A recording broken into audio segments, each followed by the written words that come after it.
नमस्कार, मैं जर्नलिस्ट रोहित शर्मा। आप मेरे साथ में हैं दिल से रोहित चैनल में। दोस्तों, आज की इस महत्वपूर्ण चर्चा में मैं राजस्थान की झुंझुनू विधानसभा सीट पर जो उपचुनाव हो रहे हैं, वहां पर किस तरह से ओला परिवार का पिछले 40 साल से अधिक समय से वर्चस्व है। वो 2008 से लेकर अब तक लगातार वजेंद्र ओला वहां से कांग्रेस पार्टी के टिकट पर चुनाव लड़े हैं, जीते हैं, यानी एक वर्चस्व है। उस वर्चस्व पर इस बार उपचुनाव में संकट के बादल छा गए हैं। किस तरह से ओला परिवार की ज़मीन खिसक सकती है अगर कांग्रेस पार्टी वहां पर ओला परिवार के किसी व्यक्ति को टिकट देती है, तो इस बार रास्ते आसान नहीं हैं।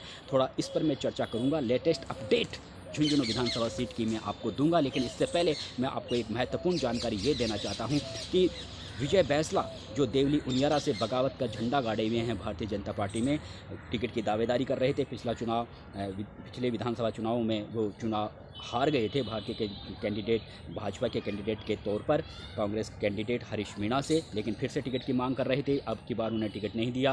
राजेंद्र गुर्जर को यहाँ से टिकट दिया है, जो 2013 में भारतीय जनता पार्टी से चुनाव लड़े थे और चुनाव जीते थे। उसके बाद में विजय बैंसला और उनके समर्थकों में ज़बरदस्त आक्रोश छाया हुआ है। टावर पर चढ़ गए हैं विजय बैंसला के समर्थक। इस तरह से अब ये कहा जा रहा है कि विजय बैंसला ने उपचुनाव लड़ने का पूरा मन बना लिया है। राष्ट्रीय लोकतांत्रिक पार्टी और कांग्रेस पार्टी के संपर्क में भी विजय बैंसला बताए जा रहे हैं, लेकिन मुझे ऐसा लगता नहीं है कि अगर वो कांग्रेस पार्टी को ज्वाइन करेंगे तो कांग्रेस पार्टी उन्हें देवली उनियारा से चुनाव लड़ाए। हालांकि दौसा से उन्हें ज़रूर चुनाव लड़ाने पर कांग्रेस पार्टी विचार कर सकती है, लेकिन वहां पर कहा जा रहा है कि डीसी बैरवा का नाम करीब करीब फाइनल हो गया है कांग्रेस पार्टी की ओर से। दौसा में मुरलीलाल मीणा ने पांव पीछे हटा लिए हैं सामने जगमोहन मीणा को देखकर, क्योंकि मुरलीलाल मीणा एक कुशल राजनीतिज्ञ माने जाते हैं। वो ये जानते हैं कि 5 साल बाद, जब 4 साल बाद विधानसभा चुनाव होंगे, तो वो ठीक तरह से इस सीट पर फिर से अपनी दावेदारी कर सकते हैं या अपने परिवार के किसी मेंबर को यहाँ से चुनाव लड़ा सकते हैं। उन्हें ये आशंका है कि कहीं ना कहीं जगमोहन मीणा मजबूत कैंडिडेट है। अगर उनके परिवार के कोई सदस्य चुनाव लड़ेगा और चुनाव हार जाता है, तो निश्चित रूप से उनके पॉलिटिकल कैरियर पर विपरीत असर पड़ेगा। तो इस बार ऐसा कहा जा रहा है कि डीसी बैरवा का नाम वहां से फाइनल हो गया है। कुल मिलाकर भारतीय जनता पार्टी में रामगढ़ से जय आहूजा ने बगावत का झंडा गाड़ा हुआ है, तो झुंझुनू में बबलू चौधरी ने निर्दलीय चुनाव लड़ने का ऐलान किया है। लेकिन जिस तरह से नरेंद्र मीणा, जो शलुम्बर से भारतीय जनता पार्टी में बगावत का झंडा गाड़े हुए थे, उन्हें मुख्यमंत्री भजनलाल शर्मा ने मना लिया है। आज जब उनकी मुलाकात हुई नरेंद्र मीणा की मुख्यमंत्री भजनलाल शर्मा से, तो काफ़ी खुश नजर आए और वे अब पूरी तरह से पार्टी के साथ में है। तो बड़ी बात यही है कि राजस्थान में भारतीय जनता पार्टी की सरकार है और भारतीय जनता पार्टी को अपने दबंग जो मजबूत बागी हैं उन्हें मनाने में ज़्यादा दिक्कतें नहीं आएगी, क्योंकि अभी और भी राजनीतिक नियुक्तियाँ होना बाकी है। अब बात कर लेते हैं हम विधानसभा झुंझुनू की उपचुनाव में किस तरह से ओला परिवार पर वहाँ पर संकट के बादल छाए हुए हैं। देखिए, वहाँ पर जो मुस्लिम समाज के तमाम जो संगठन हैं उन्होंने एका कर लिया है और पिछले दिनों अभी 1-2 रोज़ पहले ही पीसीसी के सामने जिस तरह से उन्होंने प्रदर्शन किया और कहा कि इस बार मुस्लिम समाज के व्यक्ति को ही टिकट मिलना चाहिए, वो चाहे एमडी चौबदार हो या और कोई हो। मुस्लिम समाज के व्यक्ति को अगर कांग्रेस पार्टी टिकट देगी तो हम कांग्रेस पार्टी को, जो शुरू से ही वोट करते आए हैं, वोट देंगे, अन्यथा हम कांग्रेस पार्टी को वोट नहीं करेंगे। इस बार पक्की ठान ली है मुस्लिम समाज के नेताओं ने, पदाधिकारियों ने। और आप सबको पता है कि मुस्लिम समाज कभी भी भारतीय जनता पार्टी को वोट नहीं करता, कांग्रेस पार्टी को वोट करता है। लेकिन जिस तरह से उन्होंने अपनी मांग की है इस बार कि उपचुनाव में मुस्लिम समाज के व्यक्ति को टिकट मिले, अन्यथा वो कांग्रेस का बायकॉट करेगा, तो निश्चित रूप से आप सबको पता है कि झुंझुनू विधानसभा सीट पर शहरी इलाके में मुस्लिम मतदाताओं की संख्या ज़्यादा है, उसी तरह से ग्रामीण इलाकों में जाट मतदाताओं की संख्या ज़्यादा है। इसलिए जाट और मुस्लिम मतदाता ही यहाँ पर किसी भी उम्मीदवार की जीत तय करते हैं। और अगर मुस्लिम समाज का वोटर जो कांग्रेस से जुड़ा हुआ है, अगर वो उनमें नाराज़गी छाई हुई है, तो निश्चित रूप से अगर ओला परिवार के किसी व्यक्ति को यहाँ से टिकट मिलता है या फिर किसी गैर मुस्लिम समाज के व्यक्ति को ओला परिवार से अलग किसी और को यहाँ से टिकट मिलता है, तब भी यहाँ पर कांग्रेस पार्टी के लिए रास्ते काफ़ी कठिन है। अब ये जो मुस्लिम वोट का बैंक कहाँ जाएगा, उस पर राजेंद्र सिंह गुड़ा, जो पूर्व मंत्री हैं, बसपा से भी चुनाव लड़ चुके हैं, बाद में कांग्रेस पार्टी में शामिल रहे और 2 बार अशोक गहलोत सरकार को मुख्यमंत्री बनाने में काफ़ी उन्होंने अहम भूमिका निभाई, चाहे वो 2018 में गहलोत की सरकार बनी हो, चाहे फिर 2008 में गहलोत की सरकार बनी हो। उन सरकार बनाने में राजेंद्र सिंह हुड्डा का और उनके साथियों का काफ़ी अहम योगदान रहा था। तो राजेंद्र सिंह हुड्डा भी एक मंझे हुए राजनेता हो गए हैं और पिछले करीबन 6-7 महीनों से उनका पूरा मूवमेंट झुंझुनू पर टिका हुआ है। झुंझुनू में डेरा डाले हुए हैं।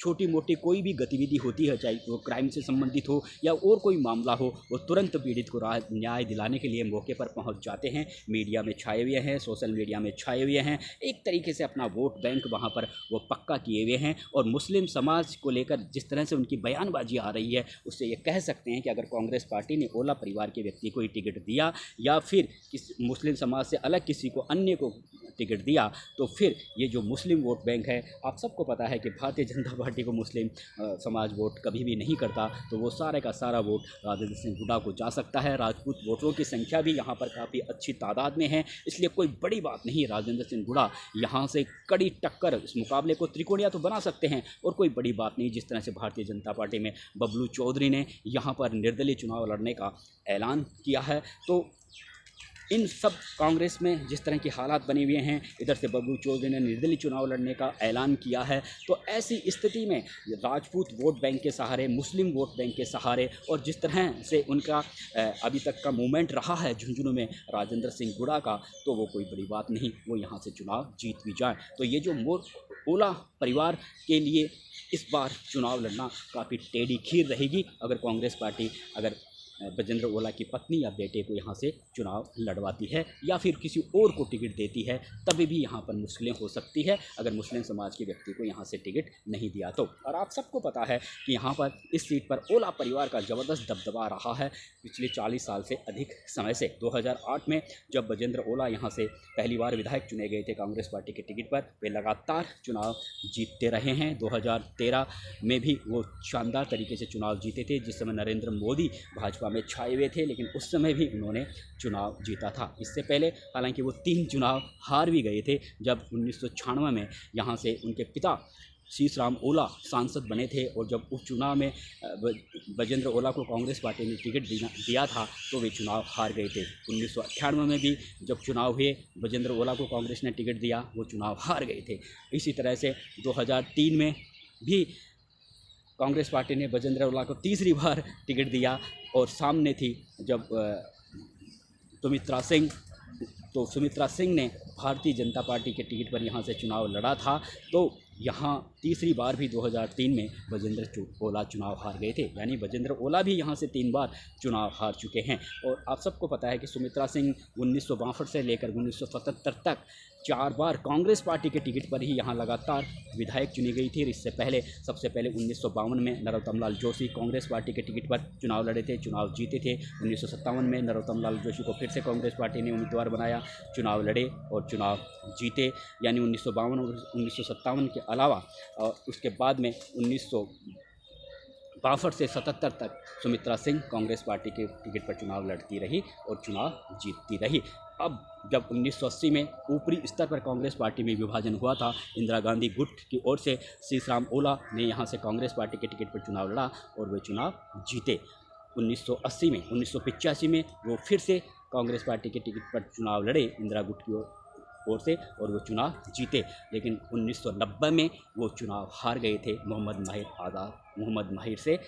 शीशराम ओला 1990 में चुनाव हार गए थे, लेकिन 1993 में वे फिर से कांग्रेस पार्टी के टिकट पर चुनाव लड़े शीशराम ओला और चुनाव जीते। और 1996 में जब वो सांसद बन गए थे तो उपचुनाव में उन्होंने अपने बेटे बजेंद्र ओला को यहाँ से कांग्रेस पार्टी का टिकट दिलाया था, लेकिन वो चुनाव हार गए थे। कुल मिलाकर हम ये कह सकते हैं कि बजेंद्र ओला ने भी हालांकि लगातार वो चुनाव जीते हैं, लेकिन वो चुनाव 3 बार हारे भी हैं और यहाँ से चुनाव शीशराम ओला भी हारे हैं। लेकिन दबदबा ओला परिवार का यहाँ पर रहा है। शीशराम ओला जाट समाज के कांग्रेस पार्टी के कद्दावर नेता माने जाते थे। कद्दावर नेताओं में उनकी गिनती होती थी और झुंझुनू विधानसभा सीट पर ही नहीं बल्कि पूरे झुंझुनू जिले में उनका एक अलग वर्चस्व रहा है। बजेंद्र ओला सचिन पायलट के काफ़ी करीबी हैं और अब उनका भी काफ़ी अच्छा रुतबा है, लेकिन इस बार उनके रास्ते काफ़ी कठिन है। मुस्लिम समाज इस समय बगावत का झंडा कांग्रेस पार्टी में गाड़े हुए है। देखते हैं आगे यहाँ से किसको टिकट मिलता है और मुस्लिम समाज किस ओर अपना रुख करता है। नमस्कार दोस्तों।